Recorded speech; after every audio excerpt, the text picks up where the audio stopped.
Hello viewers, welcome to my channel tasty cook. আজ আমি আপনাদের সঙ্গে শেয়ার করব চিড়ের পোলাও রেসিপি নিয়ে। পোলাও রেসিপিটা খেতে কিন্তু খুবই সুস্বাদু তৈরি হয়। আপনারা সকালে নাস্তায় এই রেসিপিটা তৈরি করে নিতে পারেন বা বিকেলে টিফিনেও তৈরি করে নিতে পারেন।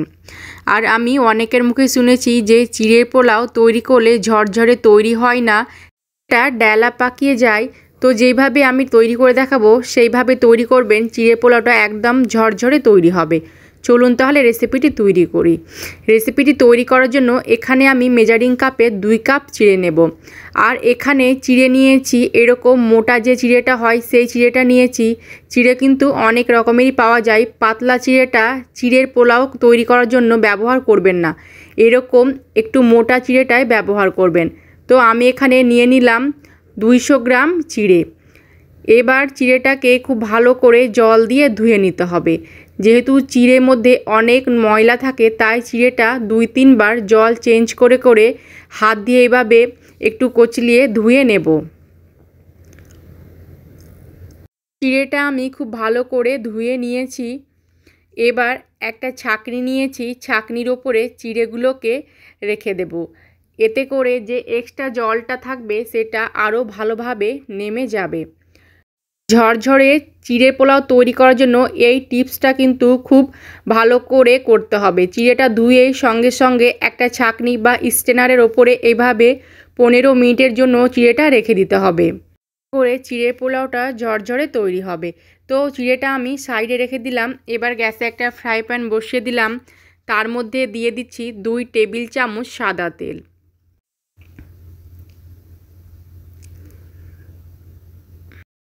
তেলটা গরম হয়ে গেছে। এবার আমি এখানে নিয়েছি কিছুটা চিনেবাদাম। চিনেবাদামগুলোকে 1 মিনিট তেলের মধ্যে গ্যাসের ফ্লেম মিডিয়ামে করে ভেজে নেব।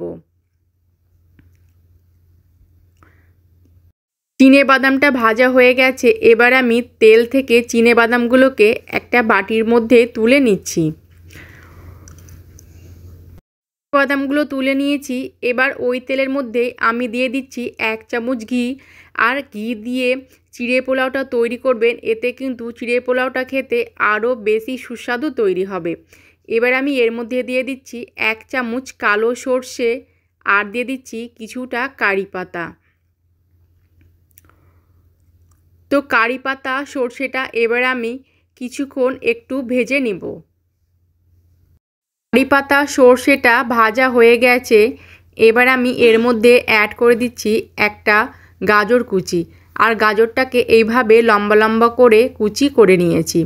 তো গাজর কুচিটা এবার আমি এর মধ্যে দিয়ে দিলাম। গাজর কুচিটা কয়েক সেকেন্ড নাড়াচাড়া করে এবার আমি এর মধ্যে দিয়ে দিচ্ছি একটা আলু। আর আলুটাকেও এরকম ছোট ছোট করে কেটে নিয়েছি। তো আলুটাও এবার এর মধ্যে অ্যাড করে দিলাম। আলু আর গাজর একটু সেদ্ধ হতে সময় লাগে, তাই আলু আর গাজরটা আমি প্রথমে দিয়ে দিলাম। আর আপনারা কিন্তু আপনাদের পছন্দ মতো সবজি এর মধ্যে অ্যাড করে দিতে পারেন, বা যে কোনো সবজি আমি দিচ্ছি এগুলোর মধ্যে যদি একটা নাও থাকে তবুও কিন্তু আপনারা এই চিড়ের পোলাওটা তৈরি করে নিতে পারবেন। তো গাজর আর আলুটা আমি নাড়াচাড়া করে নিলাম। আমি ঢাকনা দিয়ে ঢেকে দিচ্ছি 2 মিনিটের জন্য, গ্যাসের ফ্লেমটা লো করে, এতে করে আলুগুলো সেদ্ধ হয়ে যাবে। তো 2 মিনিট পর আমি ঢাকনাটা তুলে নিলাম। এবার আমি একবার আবারও খুব ভালো করে নাড়াচাড়া করে নেব। এবার আমি এর মধ্যে অ্যাড করে দিচ্ছি একটা বড় সাইজের পেঁয়াজ কুচি। আর পেঁয়াজটাও এরকম ছোট ছোট করে কুচি করে নিয়েছি। পেঁয়াজটাও এবার আমি নাড়াচাড়া করে মিশিয়ে নেব। রেসিপিটি যদি আপনাদের ভালো লাগে তাহলে অবশ্যই একটা লাইক করবেন। আপনাদের একটা লাইক পরবর্তী ভিডিও করতে অনেক উৎসাহ দেয়। তো পেঁয়াজটাও আলু আর গাজরের সঙ্গে একটু নাড়াচাড়া করে নিলাম। এবার আমি এর মধ্যে অ্যাড করে দিচ্ছি কাঁচা লঙ্কা কুচি। এখানে আমি 3টে কাঁচা লঙ্কা নিয়েছি। আপনারা যদি ঝালের পরিমাণটা বেশি খেতে চান তবে লঙ্কার পরিমাণটা বাড়িয়ে দেবেন। এবার দিয়ে দিলাম 1/2 চামচ লবণ বা স্বাদ মতো লবণ। দিয়ে দিলাম সামান্য একটু পরিমাণ হলুদ গুঁড়ো। এবার আমি লবণ হলুদের সঙ্গে আবারও সমস্ত কিছু খুব ভালো করে নাড়াচাড়া করে মিশিয়ে নেব। 1 মিনিটের মতো আমি ভেজে নিয়েছি। এবার আমি ঢাকনা দিয়ে দিচ্ছি 3 মিনিটের জন্য গ্যাস ফ্লেম লো করে। তো 3 মিনিট পর আমি ঢাকনাটা তুলে নিলাম। আর দেখতে পাচ্ছেন যে গাজর আলুটা কিন্তু অনেকটা নরম হয়ে গেছে আর আলুটাও খুব ভালো করে সেদ্ধ হয়ে গেছে।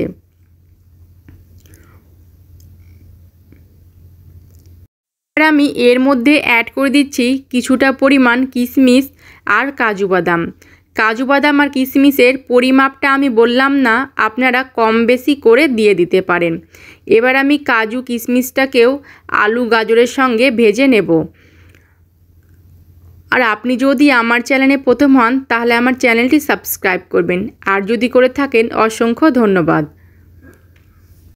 সমস্ত কিছু আবারও আমি 1.5 মিনিটের মতো ভেজে নিয়েছি। এবার আমি এর মধ্যে অ্যাড করে দিচ্ছি 3 চামচ চিনি। আর চিড়ের পোলাওটা একটু মিষ্টি মিষ্টি ভাব হলে খেতে বেশি ভালো লাগে, তবে আপনাদের মিষ্টির পরিমাণটা যদি কম দেন তাহলে চিনির পরিমাণটা কমিয়ে দেবেন। তো চিনিটা দিয়ে আমি আবারও খুব ভালো করে নাড়াচাড়া করে মিশিয়ে নিলাম। সমস্ত কিছু খুব ভালো করে ভাজা হয়ে গেছে। এবার আমি যে চিড়েটা 15 মিনিটের জন্য ভিজিয়ে রেখেছিলাম সেই চিড়েটা এর মধ্যে অ্যাড করে দেবো। আর দেখতে পাচ্ছেন যে চিড়েটা কতটা ঝরঝরে হয়ে আছে।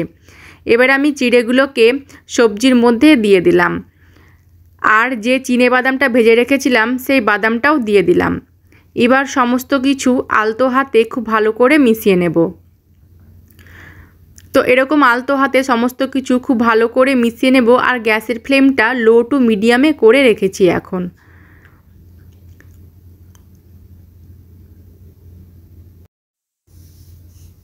তো চিড়েটা সমস্ত কিছুর সঙ্গে খুব ভালো করে মিশিয়ে নিয়েছি। আর দেখেই বুঝতে পারছেন যে চিড়ের পোলাওটা কতটা ঝরঝরে তৈরি হয়েছে।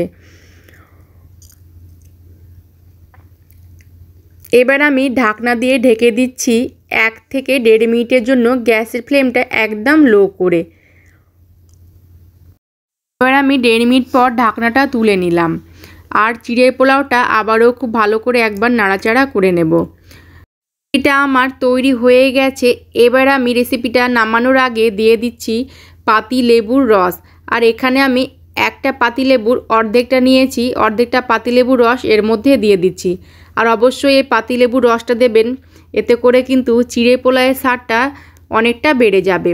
তো এবার গ্যাসের ফ্লেমটা বন্ধ করে পাতিলেবুর রসটা খুব ভালো করে মিশিয়ে নেব।